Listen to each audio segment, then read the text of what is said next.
Hola, hoy les traigo un ensayo titulado Un libro abierto de Héctor Abad Faciolince. El mejor cuarto de la casa, según el recuerdo que tengo de mi niñez, era la biblioteca. Todavía me parece verla. Había un escritorio con cajones llenos de papel blanco y encima del escritorio había un pisapapeles de vidrio, un tintero que ya nadie usaba y también una máquina de escribir mecánica en la que yo escribía con un solo dedo listas de palabras separadas por comas. Perro, caballo, cama, casa, mesa, vaso, agua, viento, hoja. A un lado del cuarto había un tocadiscos tan viejo que ya en ese tiempo era viejo, y debajo del tocadiscos una hilera de discos de acetato, casi todos de música clásica y casi todos rayados, pero que seguían sonando si uno le daba un empujoncito a la aguja con los dedos. El resto del mobiliario consistía en dos sillas, un gran sillón reclinable con una lámpara detrás y tres paredes forradas de libros apilados en estanterías de madera que subían desde el piso hasta el techo. El sillón era el sitio donde mi papá se estiraba a leer, y mi primera foto, a los 8 días de nacido, es acostado precisamente en ese sillón, en el sillón de lectura. No voy a decir ahora que yo en una magia precoz ya estaba leyendo. Estaba dormido, es decir, estaba soñando. Pero no hay ningún otro oficio humano que se parezca más a la lectura. Ahora quiero pensar supersticiosamente que yo estaba destinado al sillón de lectura, que ese era mi sitio en el mundo. En un costado de la biblioteca estaban las enciclopedias y los diccionarios. Esos fueron los primeros libros que miré, con la ayuda de mi papá, los primeros que leí, ya solo, buscando al escondido palabras vulgares, y creo que serán también los últimos libros que lea, mis amados diccionarios y libros de consulta. Cuando no sé qué pensar ni qué escribir, abro una página del diccionario al azar y las palabras siempre se me abren, se me despliegan como un mundo, crean una red de imágenes y de asociaciones que son la primera maravilla de la lectura. Cuando algo o alguien es claro, se dice que es como un libro abierto. Para mí, un libro abierto, por oscuro que sea, es la claridad de un mundo luminoso que se abre ante mí. Pero quizás lo mejor y lo más curioso del sitio, de ese sitio que en mi casa siempre se llamó la biblioteca, era que mi papá entraba ahí con una cara de furia o de cansancio, con aspecto aburrido o paso deprimido, y al cabo de algunas horas de misteriosa alquimia, la puerta estaba cerrada casi siempre, salía transformado en algo maravilloso, en la persona radiante y alegre que yo más quería. La biblioteca era el cuarto de las transfiguraciones. ¿Qué transfiguración? ¿Qué íntima metamorfosis podía producir esos pequeños objetos de papel y letras y esos ruidos armónicos que salían de los parlantes? Ese era el mayor secreto, ese era el gran misterio de mi padre, la música, pero sobre todo la música callada, como la llama William Ospina a la lectura, tomando la expresión de San Juan de la Cruz. La música callada de los libros producía en él una transformación. Durante la lectura, y esto lo pude ver en la biblioteca cuando me dejaba ser testigo de su oscuro rito, pero también en la cama cada noche y todos los fines de semana en el campo bajo los árboles. Durante la lectura, repito, mi padre se podía conmover como en un entierro y se reía como en una fiesta. También se concentraba como en una partida de ajedrez, con un fervor de ceremonia y se despedía del mundo, se ensimismaba igual que si tuviera las peores preocupaciones o estuviera metido en los pensamientos más complejos. El momento de la lectura, las horas de lectura, eran como una repetición, como un repaso de las horas más intensas de la vida. Ese fue el secreto que yo fui descubriendo a lo largo de los años, antes de saber leer, solo viéndolo de él. La lectura era, sobre todo, una inagotable fuente de felicidad, de serenidad, de plenitud. Yo fui testigo, en mi propia casa, de la felicidad que produce la lectura. Mucho después encontré a Montesquieu, una frase que explicaba lo que yo había visto. El estudio ha sido para mí el remedio soberano contra las angustias de la vida, pues no he tenido nunca un dolor que una hora de lectura no haya disipado. Tal vez por esta experiencia primordial, cada vez que me invitan a hablar ante un público con el propósito de inducir a los jóvenes y a los no tan jóvenes a la lectura, tengo una sensación paradójica. ¿Por qué me propondrán que haga cosas obvias, que insista en asuntos que no necesitan estímulo ni demostración? Nunca, por supuesto, me invitan a dar conferencias para estimular en los jóvenes o en los no tan jóvenes el placentero hábito del sexo solitario o en pareja, ni para explicarles las delicias del baile, ni para recalcarles que es conveniente comer todos los días o dormir siquiera unas horitas cada noche o tomar agua de vez en cuando y bastante trago todos los viernes por la tarde. No, el sermón está reservado para el hábito de la lectura, y entonces así uno queda de entrada como esas tías cantaletosas que nos repiten sin cesar lo importante que es no faltar a misa en los días de fiesta, de guardar. Mijito, no se le olvide que mañana es el primer viernes y hay que ir a la iglesia. Mijito, pórtese bien juicioso y lea siquiera un párrafo esta tarde. La lectura queda entonces asimilada a un acto piadoso, benéfico y aburrido, sí mucho saludable como una dieta rica en fibras, cuando yo lo que creo en cambio es que es un acto pecaminoso, clandestino y divertido como el sexo, y además tan intenso y placentero como la vida misma. La lectura no puede ser una obligación, tiene que ser una necesidad esencial, algo como comer o tomar agua. Como decía el doctor Johnson, un hombre debería dejarse guiar solo por sus inclinaciones en sus lecturas. Lo que leen por una especie de deber no le sacarán mucho partido a la lectura. En realidad yo tengo una sospecha, estoy casi seguro de que todas las personas leen muchísimo, casi a toda hora, sin sosiego, pero fingen que no leen. Para mí, que lo ocultan y que tienen guardado ese vicio de la lectura como un inmenso secreto del que solo se habla con los íntimos, a solas o cuando ya están medio borrachos en una velada de sinceridad. ¿Saben qué? Les tengo que confesar algo. Yo también lo hago, al escondido. Sí, no se lo cuenten a nadie, pero yo también leo cuando nadie me ve. Cuando alguien me dice yo nunca leo nada o bien mis hijos nunca leen, siento el mismo escepticismo que frente a esos gordos que afirman que nunca prueban bocado. Eso no puede ser cierto, me digo. Nadie se va a negar semejante placer, seguramente lee al escondido o por algún motivo prefiere ocultarlo, pero tal vez en este caso soy un ladrón que juzga por su condición. Yo, como los bebedores compulsivos que intentan dejar el vicio cuando por algún motivo tengo que dejar de leer, me enfermo. Cuando no leo me va entrando un mal genio, un síndrome de abstinencia como de drogadicto sin heroína. Y pienso que a todo el mundo le debe pasar lo mismo. No entiendo cómo alguien se puede pasar un solo día sin leer siquiera un par de páginas. Siempre he creído, pues, que todos los que saben leer, leen, así sea al escondido. Sin embargo, me he informado mejor y parece que es cierto lo contrario. Hay gente que no lee, personas a las que no les gusta leer, parece que sí, así como hay gente que no come, los anoréxicos, y gente que es incapaz de disfrutar con el sexo, frígidos, castos, impotentes. También hay seres humanos que no gozan con la lectura. Entonces se me ocurre que lo mejor, en vez de echarles un sermón, será hablarles sobre esa trágica condición que es la incapacidad de leer. Y aquí no me refiero al analfabetismo, que es una especie de castración y no una frigidez psicológica, sino a la gente que sabiendo leer es incapaz de sacarle placer a la lectura. La frigidez, la anorexia y la impotencia son enfermedades muy difíciles de curar. Y son enfermedades de esas dolorosas cuando le suceden a algún pariente o a cualquier persona cercana, porque uno se da cuenta de que se están privando de algunos de los grandes placeres de la existencia. Disfrutar la comida o disfrutar con otro cuerpo es como si estuvieran privados de un sentido. Lo más triste de un sordo es que no puede gozar con la música. Lo triste de ser ciego es no poder gozar con un paisaje o con un rostro.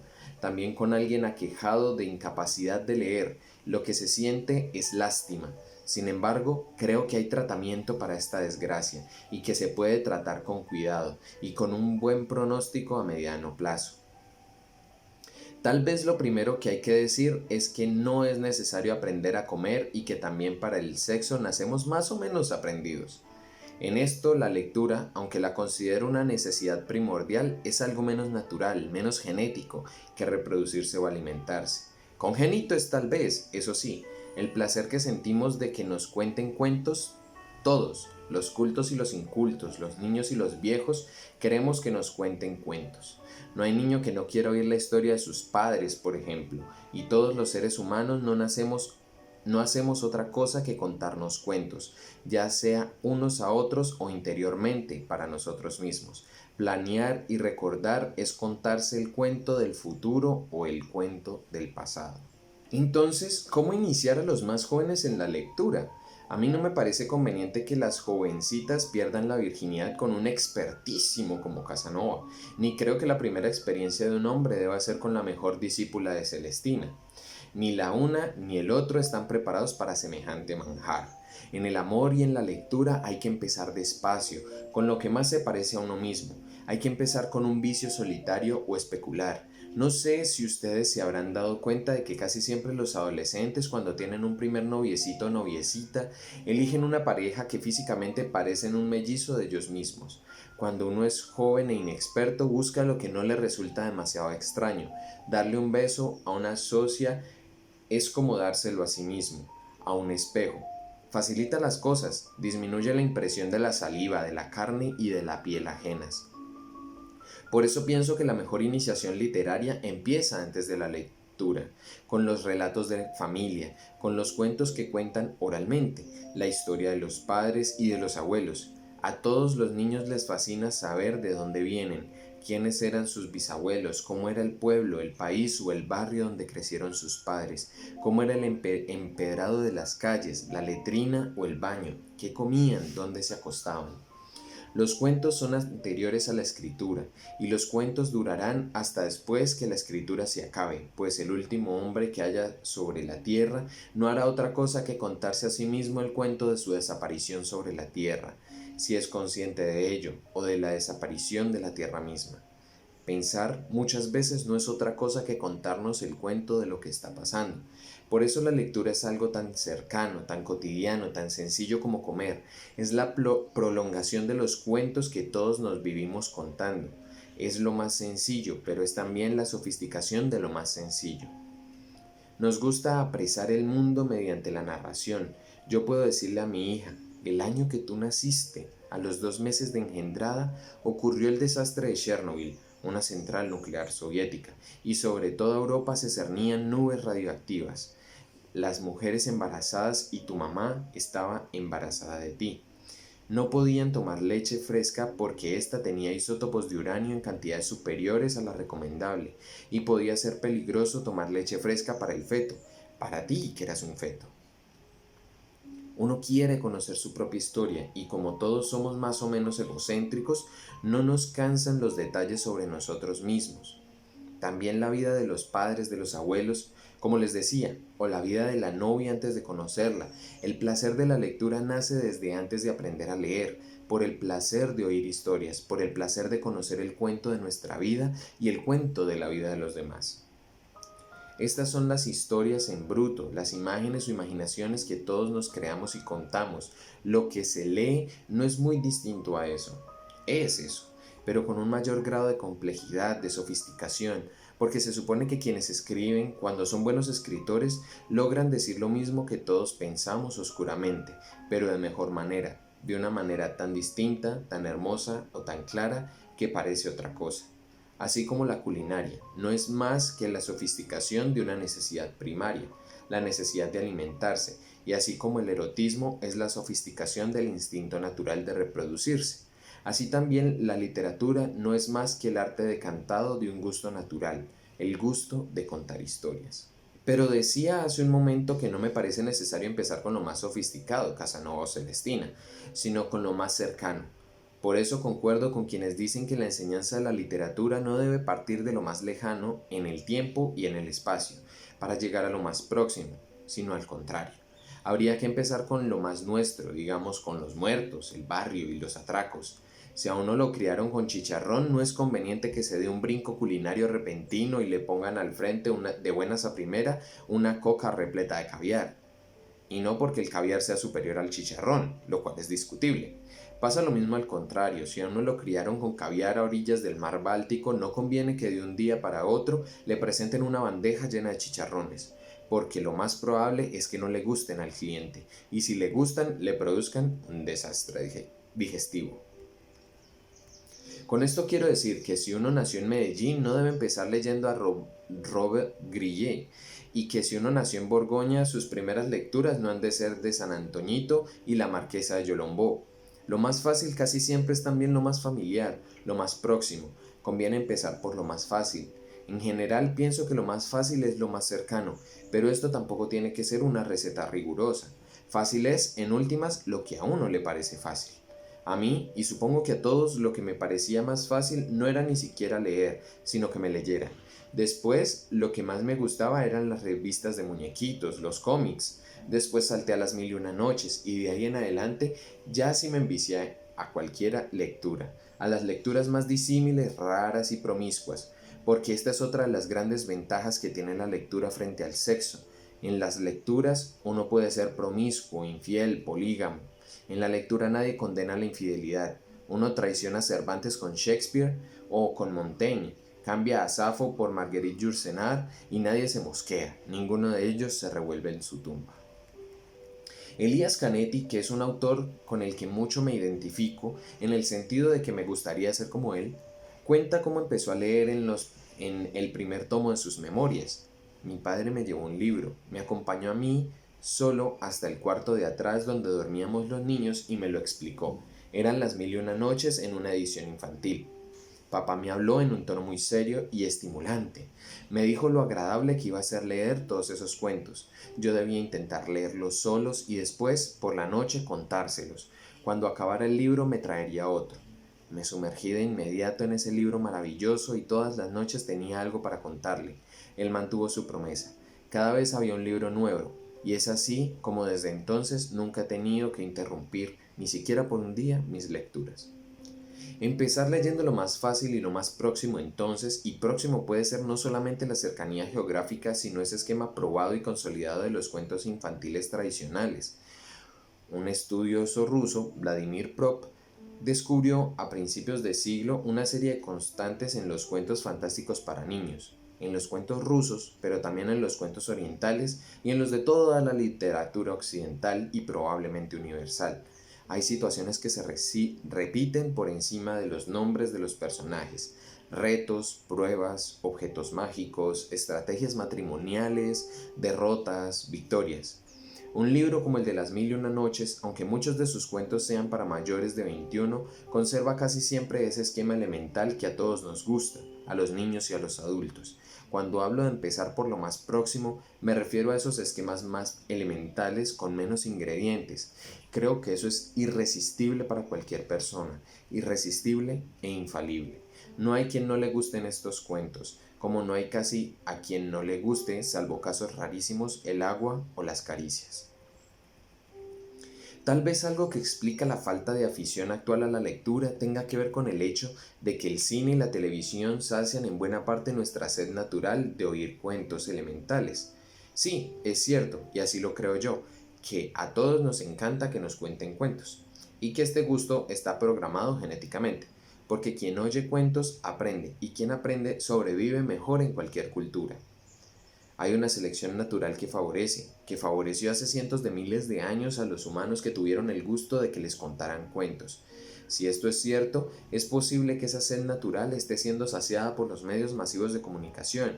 El problema es que estos medios tan nuevos difícilmente superan el nivel elemental del relato.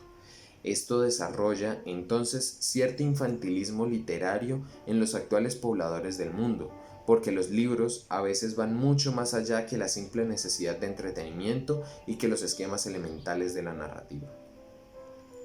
No me ocupo aquí de las lecturas no literarias porque son importantísimas. El lento y gustoso aprendizaje de leer cuentos elementales conviene también porque prepara a la persona, prepara sus ojos y su capacidad de concentrarse para otras lecturas que serán de estudio y de descubrimiento del mundo.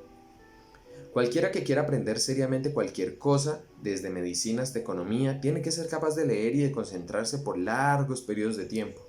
El mismo uso del computador requiere lectura permanente, así sea los breves mensajes que aparecen en la pantalla. Pero yo creo que es la lectura literaria, la lectura de lo que más naturalmente nos gusta a todo, lo que nos permite llegar, por ejemplo, a la lectura de un libro de biología o de mecánica cuántica. Nos prepara físicamente en la capacidad de concentrarnos y en la capacidad de mantener la atención y la vista hacia esos signos mudos que transmiten conceptos. Entonces, volviendo a la reflexión anterior, Si la televisión sacia por completo la sed de relatos elementales y esta tarea puede cumplirla tanto los dibujos animados como las telenovelas, es posible que en las nuevas generaciones haya una cierta privación de la capacidad de leer historias que van más allá, o de leer libros que profundizan en el conocimiento del mundo, o en el conocimiento de nosotros mismos como seres humanos. Siempre y cuando uno no se quede ahí, leer cómics, o leer cualquier cosa, incluso mala literatura, es bueno en sí. Pero es más conveniente aún porque nos entrena para leer libros de psicología, de termodinámica y novelas de James Joyce. Empecé diciendo que la lectura es obviamente deleitosa, placentera y que por eso no podía creer que hubiera gente que no lee y que me parecía innecesario incitar a la lectura porque esta actividad se defendía sola. Ahora tengo que decir que para este placer sea más profundo y duradero es necesario someterse a cierto grado de dificultad. Esta dificultad para quien lee desde muy joven prácticamente no se experimenta, pero para quien no está acostumbrado desde muy pronto al mero ejercicio físico, visual y de concentración de la lectura, me doy cuenta de que la dificultad puede ser difícil de superar. Empecé hablando de la facilidad y de la dicha. No puedo terminar sin insistir en la dificultad y en el esfuerzo. Para seguir con mis metáforas erótica y culinaria, un buen lector, como un buen amante o un buen gastrónomo, no se hace de la noche a la mañana. Un concierto de Shostakovich no se disfruta a la primera audición, así como un capítulo de Proust puede resultar abstruso para un principiante. Los placeres más hondos y duraderos necesitan un periodo más o menos largo de aprendizaje. Si nos quedamos en lo más elemental sin hacer el esfuerzo, a veces pesado, de ir más allá, no podremos probar aquello que podrá incluso cambiar el sentido de nuestra existencia. Pero, ¿qué significa ir más allá con un libro? Bueno, eso depende, ante todo, del libro. Con un libro de Chopra nunca podremos llegar muy lejos. De libros tontos y consolatorios no habrá nunca mucho que sacar. En cambio, hay libros inagotables, interminables, que leídos en distintos periodos de nuestra vida nos dicen siempre algo diferente sobre el mundo y sobre nosotros mismos. Hay libros que nos cambian la vida, libros que nos llevan a ser otras personas, libros que nos sustraen del dolor o que nos llevan a experimentar de manera más auténtica y profunda el dolor. Libros que nos ayudan a penetrar las complejas sensaciones del amor, de los celos, de la envidia, de la ira, de la benevolencia. Libros que exploran todas las pasiones humanas y que nos enseñan a entender y a dilucidar las vivencias nuestras de todos los días. Pero a esa experiencia no se llega sin cierta dificultad.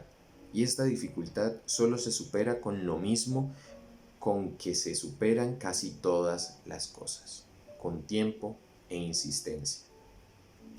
No voy a criticar a todos aquellos que se conforman con placeres menores, con curiosidades menos agudas o más frívolas.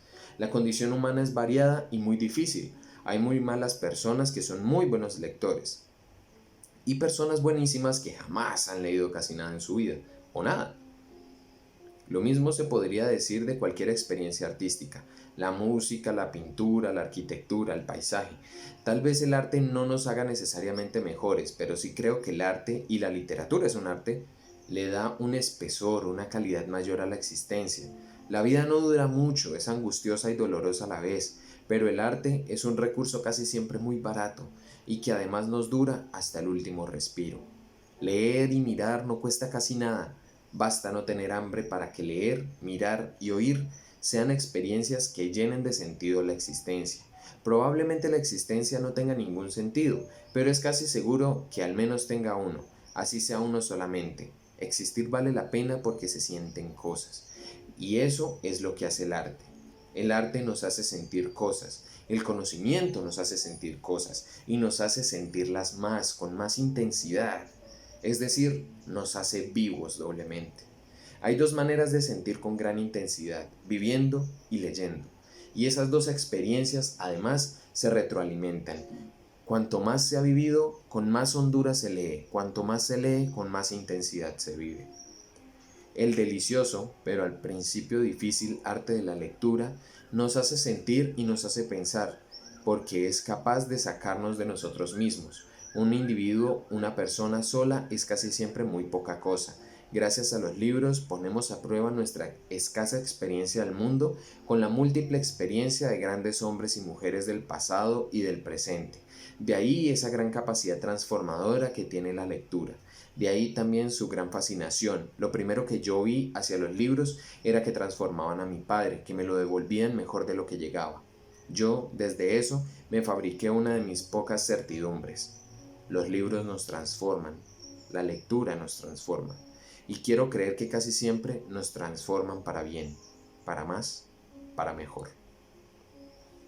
Espero que les haya gustado este ensayo de Héctor Abad Faciolince llamado Un libro abierto.